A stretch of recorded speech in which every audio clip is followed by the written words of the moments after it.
Hello my dear aspirants, स्वागत है आप सबका Murari Lal GS research centre पे। अगर आप भी एसएससी सीजीएल एग्जाम की तैयारी कर रहे हैं then you can revise through all the questions given in this practice set. इन प्रीवियस ईयर क्वेश्चंस के द्वारा हम कोर इंग्लिश ग्रामर कॉन्सेप्ट्स को रिवाइज करेंगे इस प्रैक्टिस सेट पे। तो चलिए बने रहिए इस लेसन पे। Let us just begin our class. Select the option that expresses the given sentence in active voice. ठीक है, तो क्लियरली आपको इंस्ट्रक्शन में कह दी गई है कि आपको एक्टिव वॉइस पे आपको आंसर चूज करना है फ्रॉम द गिवन ऑप्शंस। सही ऑप्शन को चुनने से पहले हम लोग पहले ग्रामेटिकल कॉन्सेप्ट्स को रिवाइज करते हैं, ठीक है, with examples. We need to change और ट्रांसफॉर्म द सेंटेंस, ठीक है, किस passive to active voice, right. So पहले हम लोग एक्टिव टू पैसिव को समझेंगे, ठीक है, फिर हम लोग पैसिव टू एक्टिव ट्राई करेंगे इस क्वेश्चन के द्वारा। चलिए let us go back to basics, ठीक है।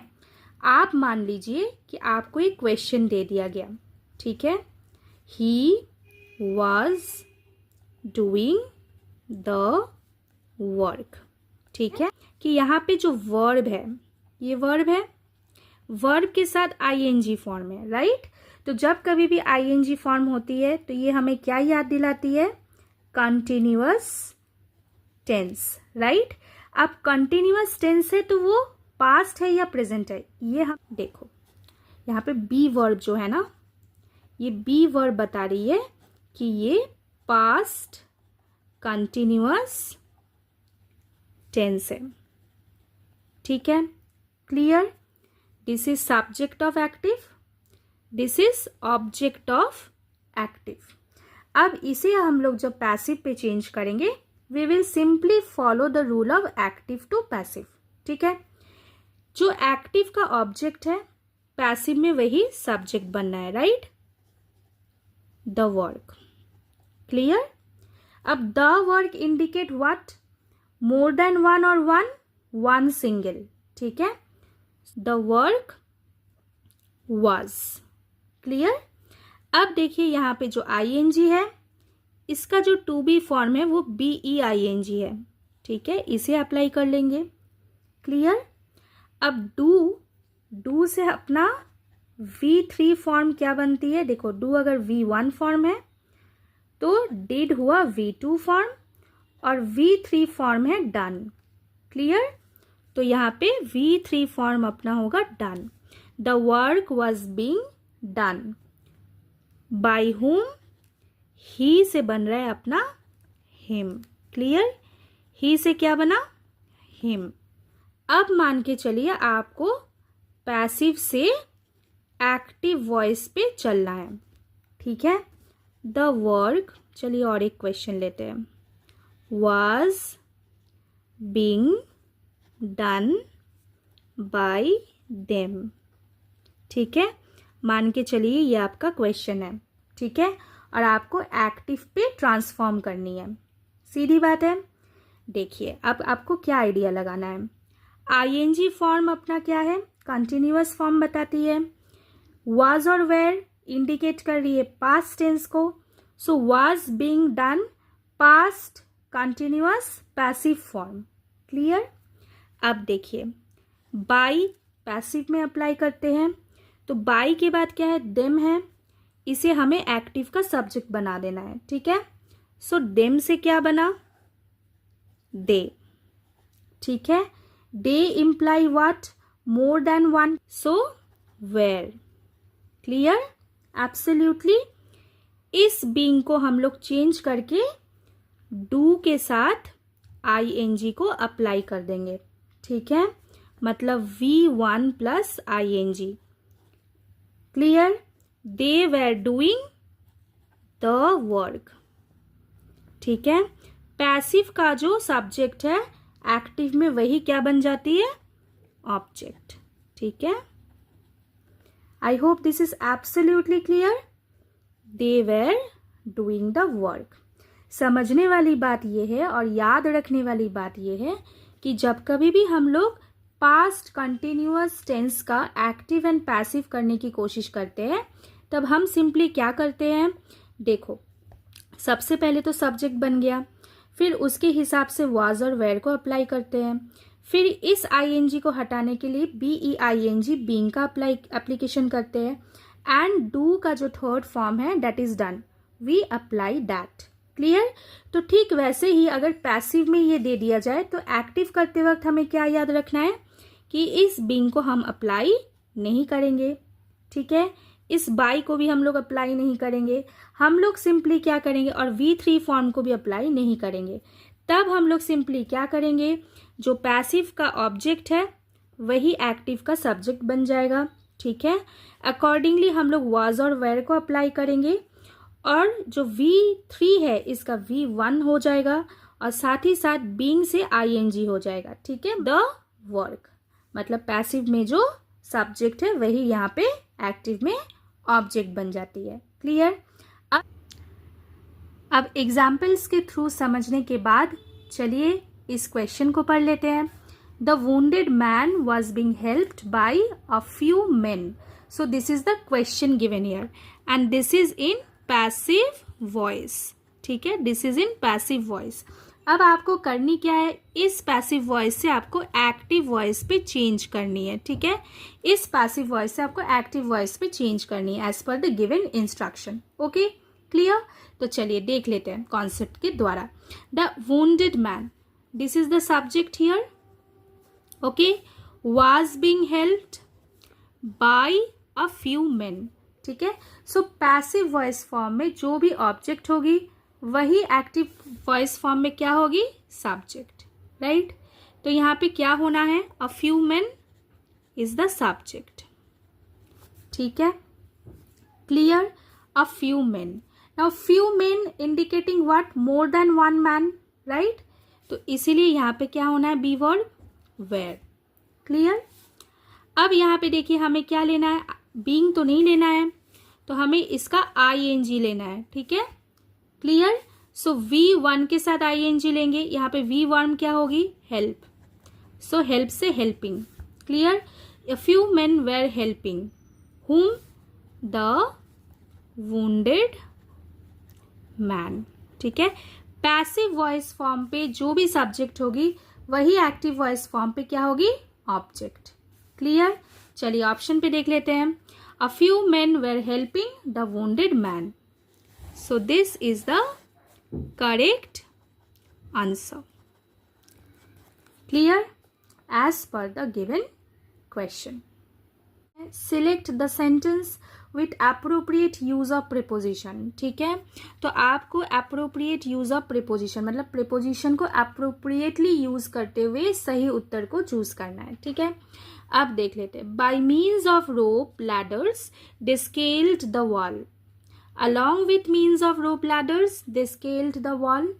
In means of rope ladders, they scaled the wall. Of means of rope ladders, they scaled the wall. ठीक है, so these are the different options given. ठीक है, अब देखिए यहाँ पे by means of, ठीक है, by means of, ये एक प्रीपोजिशनल फ्रेज है, clear. I hope this is absolutely clear. अब इस प्रीपोजिशनल फ्रेज को हम लोग कब अप्लाई करते हैं, आप याद रखिए जब किसी मेथड, ठीक है, जब किसी मेथड या फिर किसी इंस्ट्रूमेंट, ठीक है, या फिर किसी एजेंसी के द्वारा, ठीक है, अच्छे से याद रखिए, जब किसी मेथड, किसी इंस्ट्रूमेंट या फिर किसी एजेंसी के द्वारा कोई काम किया जाता है तब हम लोग बाय मीन्स ऑफ को अप्लाई करते हैं इन प्रीपोजिशन, क्लियर, ठीक है। यहाँ पे देखिए किस चीज की हेल्प ली गई है, रोप लैडर्स, ठीक है, ठीक है, इसके द्वारा दे स्केल्ड द वॉल, ठीक है। तो इसीलिए अप्रोप्रिएट यहाँ पे प्रीपोजिशन क्या है, बाय मीन्स ऑफ, कि बाय मीन्स ऑफ है एक प्रीपोजिशनल फ्रेज एंड इस फ्रेज को हम लोग तब अप्रोप्रिएटली यूज करते हैं जब हम इन 3 पॉइंट को अप्लाई करने की कोशिश करते हैं, ठीक है। मतलब किसी भी मेथड, इंस्ट्रूमेंट या फिर एजेंसी द्वारा जब कोई काम किया जाता है तब हम बाय मीन्स ऑफ को अप्लाई करते हैं, ठीक है। अब देखिए, बाय मीन्स ऑफ एक प्रीपोजिशनल फ्रेज तो है ही, साथ ही साथ ये एक इडियम भी है, ठीक है, एक इडियोमेटिक एक्सप्रेशन भी है। जब बाय मीन्स ऑफ को हम लोग इडियोमेटिक एक्सप्रेशन के तौर पे यूज करते हैं, देखिए ये एक एडिशनल नॉलेज है, ठीक है, ये आप याद रखिए। जब हम लोग इडियोमेटिक एक्सप्रेशन के तौर पे यूज करते हैं तब इसका मतलब क्या बन जाता है, by the use of, clear. तब इसका मतलब बन जाता है by the use of, clear. Idiomatic expression के तौर पे भी हम लोग बाय मीन्स ऑफ को यूज कर सकते हैं, लेकिन यहाँ पे इंस्ट्रक्शन में कह दी गई है कि this is preposition, and preposition में कैसे हम लोग अप्लाई करेंगे ये आपको यहाँ पे एक्सप्लेन कर दिया गया है, ठीक है। So this is the correct answer. Let's move to the next question. अब देखिए, इस क्वेश्चन में आपको दे दिया गया 1 word substitution, right. So you need to substitute the underlined words. Today my dad will teach me how to make a small shelter for my dog. ठीक है, so this is the question. तो ठीक है, अब देखिए, shelter of dog, kennel.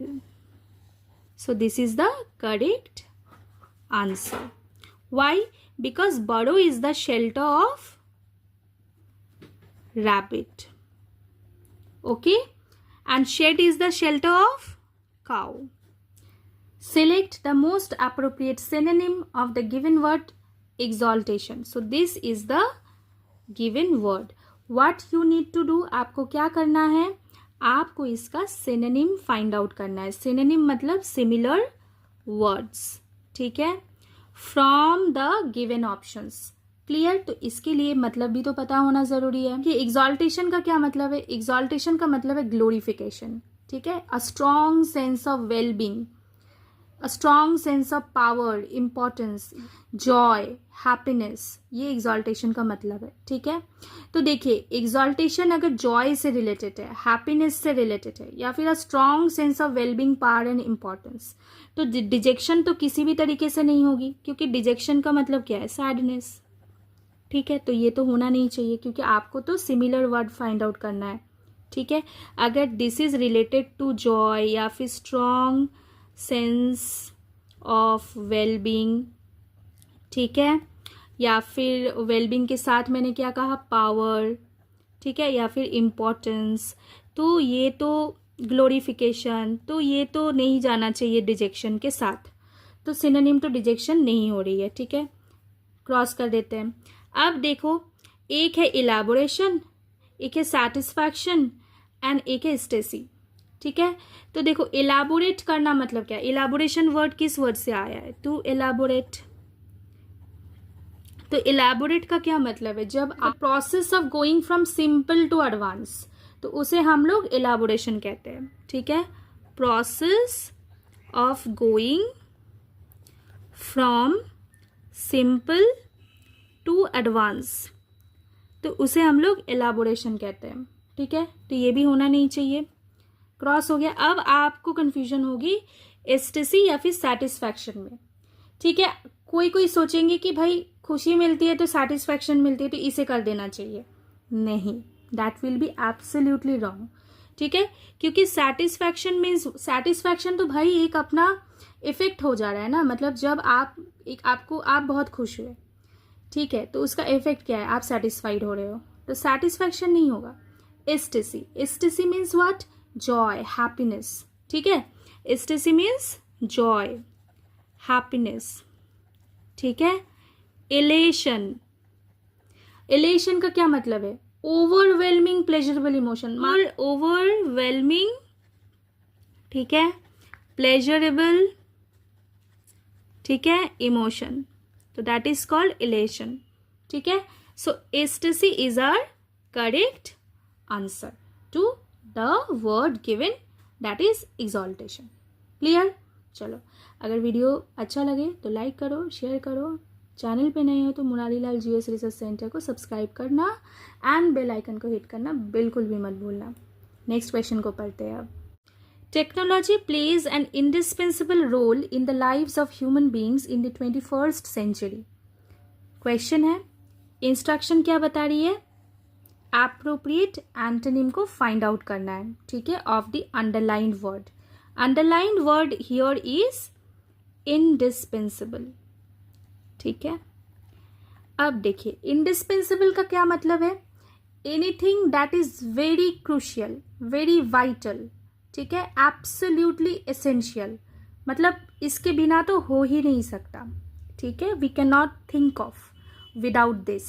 सो इस idea को बताती है द वर्ड इंडिस्पेंसिबल, ठीक है, मतलब इसेंशियल, ठीक है, वाइटल, क्रूशियल, इसे आपको याद रखना है, ठीक है, clear.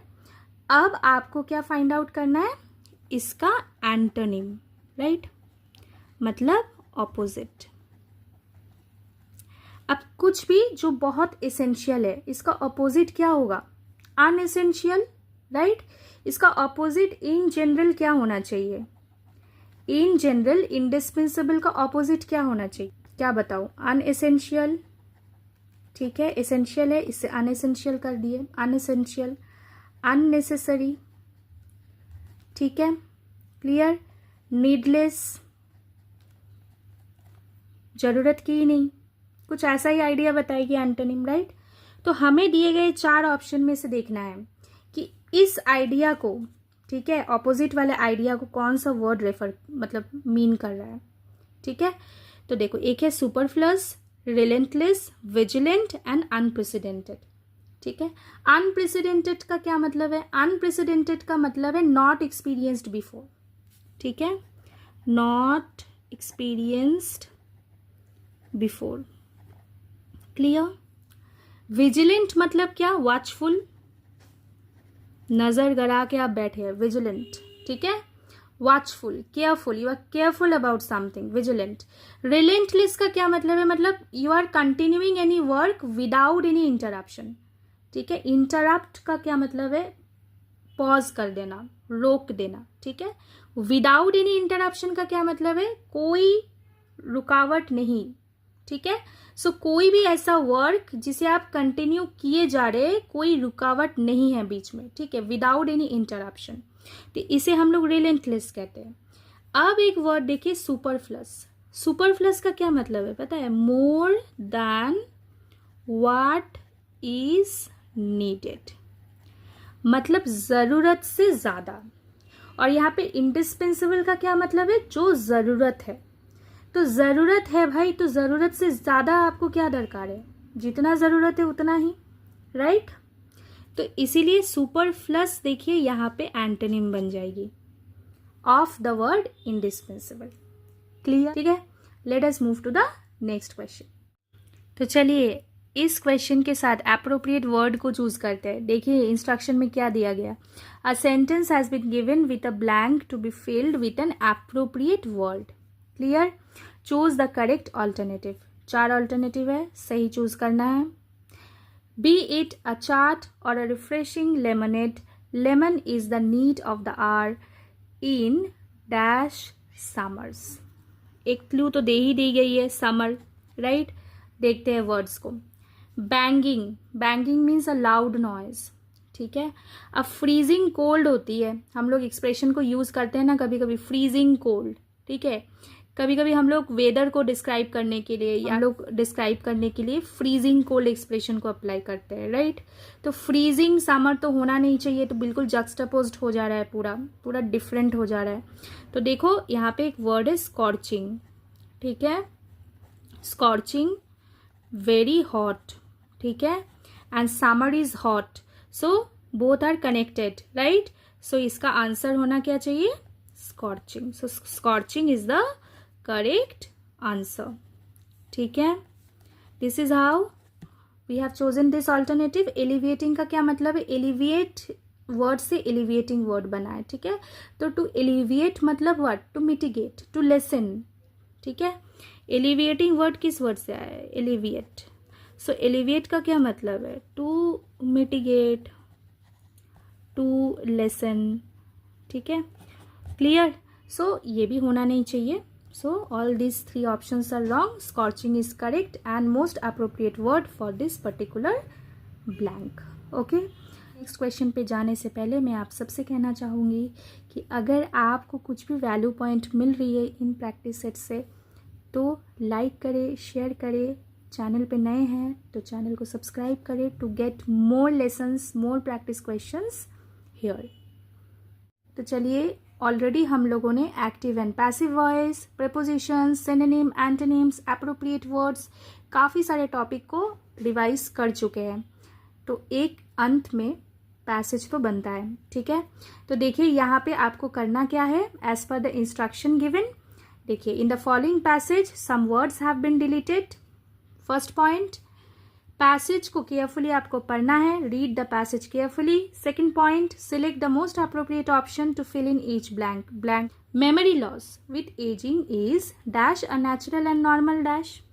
The symptoms range from forgetting simple daily life activities and dash familiar tasks such as driving or baking. However, there can be several other factors dash for it and these vary from person to person.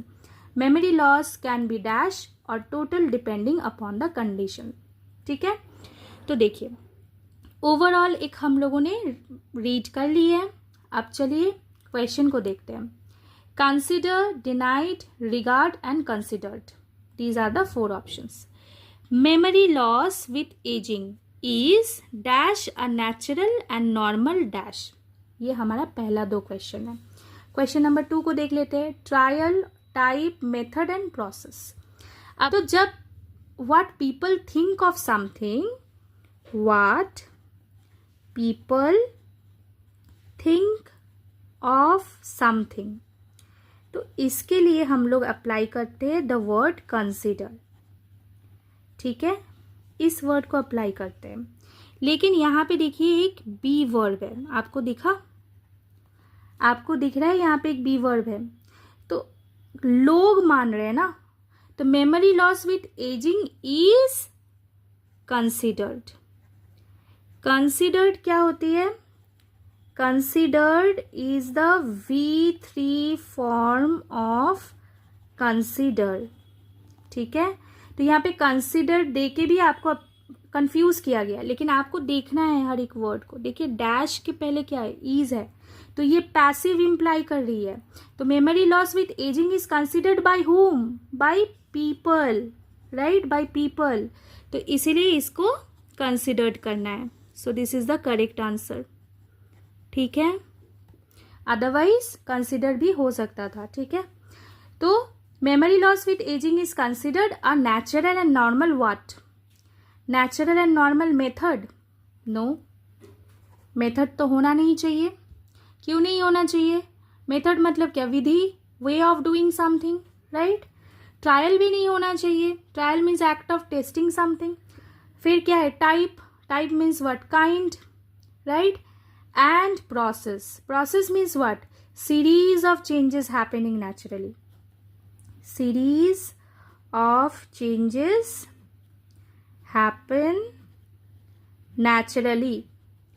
Series of changes happen naturally. इसका मतलब फिर क्या बना finally? Process. ठीक है, so memory loss with aging is considered a natural and normal process. Clear? So this is correct. Next, the symptoms. Symptoms का क्या मतलब है भाई? Symptoms मतलब क्या? एक साइन ऑफ इलनेस, जो आपके बॉडी में कुछ चेंजेस आ रहे हैं ना, तो उससे आपको समझ में आ रही है, तो that is called symptoms. Symptoms range from forgetting simple daily life activities and dash familiar task. Familiar means what? जाना पहचाना सा. ठीक है, anything that is well known to you, that is called familiar. ठीक है, मतलब जाना पहचाना सा कोई वर्क या फिर जो डेली लाइफ के एक्टिविटीज उसे भूल जाना, फॉरगेटिंग. ठीक है, फॉरगेटिंग, भूल जाना. तो इसके साथ क्या ऑप्शन देख लेते हैं? Prospering, acknowledging, rectifying and performing. ठीक है, अब देखिए, the symptoms range from forgetting daily life activities and ये जो सारे वर्क है ना, ये एक्शन वर्ड्स है, मतलब ड्राइव आप करते हैं, बेकिंग आप करते हैं, ठीक है। तो यहाँ पे एक वर्ड जो अप्रोप्रिएट है, that is do a piece of work, ठीक है। Do a piece of work, आपको वर्क करने को कहा जा रहा है, ठीक है। तो इसे परफॉर्म करना बोलते हैं, ठीक है। चलो, तो यहाँ पे क्या होना चाहिए, परफॉर्मिंग, ठीक है, यहाँ पे परफॉर्मिंग होना चाहिए। So this is correct answer. Okay, clear. अब देखो, हाउ एवर, ठीक है, there can be several other factors dash for it, ठीक है। लेकिन हाउ एवर, अब देखते हैं ऑप्शन को, commendable, responsible, affluent and significance, ठीक है। अब देखो, रिस्पॉन्सिबल एक वर्ड आपको दिख रही है, कमेंडेबल का क्या मतलब है, प्रेज वर्दी, ठीक है, मतलब high means worthy of high praise, ठीक है। Affluent is related to luxury, significance means importance. तो यहाँ पे देखो रिस्पॉन्सिबल एक वर्ड है, ठीक है, be the reason of it, ठीक है। तो यहाँ पे क्या होना चाहिए, यहाँ पे होना चाहिए however there can be several other factors, और भी कारण हो सकते हैं, ठीक है, जो क्या हो सकते हैं, रीजन हो सकते हैं। तो रिस्पॉन्सिबल मतलब एक टाइप का, यहाँ पे देखो इस रिस्पॉन्सिबल वर्ड को किस तरीके से अप्लाई किया जा रहा है। रिस्पॉन्सिबल यहाँ पे ड्यूटीफुल नहीं है आइडिया, यहाँ पे रिस्पॉन्सिबल का आइडिया है liable. So this is the idea, ठीक है, क्लियर। सो ऐसे बन गया इसका answer. And these very, very का क्या मतलब है, वेरी का मतलब है डिफर, ठीक है। और ये जो कारण बनते हैं ना, ये सारे कारण पर्सन टू पर्सन वेरी करते हैं, मतलब पर्सन टू पर्सन डिफर करते हैं as per their own conditions, ठीक है। So memory loss can be dash और total depending upon the condition. तो देखो टोटल मीन्स व्हाट, कंप्लीट, आपको आइडिया मिल गई है, राइट। टोटल मीन्स व्हाट, देखो ऑप्शन को देखते हैं, partial, partially, completely and incomplete, ठीक है। तो टोटल डिपेंडिंग है, तो टोटल डिपेंडिंग हमें क्या आइडिया दे रही है, कंप्लीट, ठीक है। तो देखते हैं आप, तो यहाँ पे क्या होना चाहिए, memory loss can be partial, partial और total depending upon the condition, ठीक है, क्लियर। तो पार्शियल का क्या मतलब है, पार्शियल का मतलब है not complete, okay. So with this we have come to the end of this lesson. यहाँ पे दिए गए जितने भी लेसन्स है, चाहे वो सिनोनिम्स के ऊपर हो, एंटोनिम्स के ऊपर हो, इडियम्स के ऊपर हो, कई सारे प्रैक्टिस सेट्स हो covering different topics, GK, GS, math, science, जाके ज़रूर चेक करें as per your needs. Channel पे नए हैं तो चैनल को ज़रूर सब्सक्राइब करें। Thank you, take care.